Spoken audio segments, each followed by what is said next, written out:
Вера от Бога. Вера совсем другое. Сомнение осталось от дьявола. Послушайте, пожалуйста, внимательно. Что такое вера?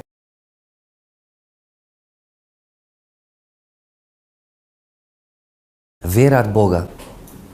Чью сторону человек выбирает, в нем он процветает. А что такое вера? Послушайте, пожалуйста, внимательно. Что такое вера? Вера – это не то, что просто то, что я потрогаю, то, что вижу, тому и доверяю. Нет, вера совсем другое. Вера абсолютно другая. Вера – это когда ты веришь в то, что ты не можешь трогать. Вера – это когда ты веришь в то, что ты не видишь.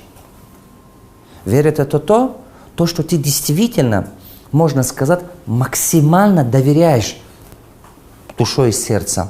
Но ты его не видишь, ты его не трогаешь, ты его не нюхаешь. Но это произойдет с тобой. Вот это есть вера. Это действительно вера. Это настоящая вера. Вера осталась от Бога. Где есть вера, там есть всегда рост, всегда есть процветание.